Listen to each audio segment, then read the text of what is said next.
Bonjour à tous. Alors aujourd'hui, je voulais parler d'un sujet plutôt psychologie. Je parlais ce week-end avec une très bonne amie. On n'avait pas parlé à cœur ouvert depuis un bon moment toutes les deux. Et donc, elle m'a fait part de ce qu'elle pensait que je pensais d'elle. Après tant d'années de connaissances. Et j'ai été surprise de ce qu'elle m'a dit, la perception qu'elle avait de moi, que j'avais d'elle, d'accord? Donc, je vous partage ce message parce que c'est quelque chose qu'on fait tous. On a cette fâcheuse tendance à se mettre dans la tête des autres et à penser à l'image que l'on pense qu'ils ont de nous. Mais en fait, l'image qu'on pense qu'ils ont de nous, ce n'est que l'image que nous avons de nous-mêmes et que l'on imagine qu'eux ont de nous. Donc c'est important, à chaque fois que vous pensez que quelqu'un pense X ou Y de vous, demandez à la personne parce que vous risquez d'être surpris de ce que la personne, vous risquez d'être surpris de ce que la personne pense de vous en réalité. Et donc c'est important justement d'arrêter, qu'on arrête de faire des projections, puisque en fait l'image que l'on a, c'est même pas l'image de la personne, c'est l'image que l'on se fait de l'image que la personne doit avoir de nous. Alors j'espère que vous avez suivi.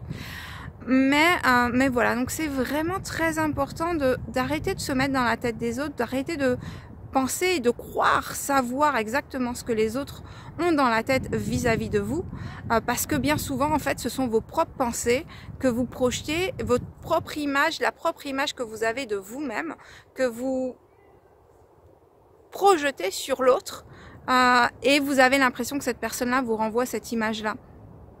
Donc à chaque fois que vous avez l'impression qu'une personne a une image particulière de vous, ben, demandez-lui si c'est vrai ou pas, plutôt que de nourrir, parce que finalement vous nourrissez à l'intérieur de vous-même une image qui est totalement fausse vis-à-vis de vous, et ça fait que renforcer justement vos croyances limitantes, votre image erronée de vous-même.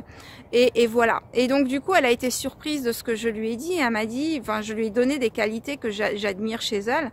Et elle m'a dit, mais je ne vois pas ces qualités-là chez moi, ou je sais pas, explique-moi comment je les ai. Mais c'est tellement naturel. C'est vrai qu'on a cette tendance à ne pas voir chez nous certaines qualités, et les autres justement qui ont, parce que c'est justement quelque chose, une qualité que moi je manque chez moi, et donc du coup je le vois chez elle par miroir, justement parce que c'est une qualité que j'aimerais développer chez moi. Donc voilà, donc demandez toujours qu'est-ce que moi je pense de moi, qu'est-ce que moi je pense que les autres pensent de moi, et demandez-vous, est-ce que ce que je pense que les autres pensent de moi, c'est vraiment vrai? Et si c'est des personnes avec qui vous êtes proches et avec qui vous pouvez parler à cœur ouvert, ben, n'hésitez pas à demander, vous risquez vraiment d'être surpris de ce que la personne va vous dire. Et peut-être que vous verrez que vous êtes aux antipodes de l'image que vous envoyez ou de l'image que vous pensez projeter. Et donc du coup, ben voilà. Donc pensez à demander plutôt que de spéculer. Et voilà, donc justement en parlant de ça, du coup, je fais un atelier amour de soi et loi de l'attraction où justement je vous apprends à découvrir vos croyances limitantes, l'image de soi, quelque chose qui est très important. Bien souvent, c'est parce qu'on a une image médiocre de soi que l'on est médiocre dans la vie.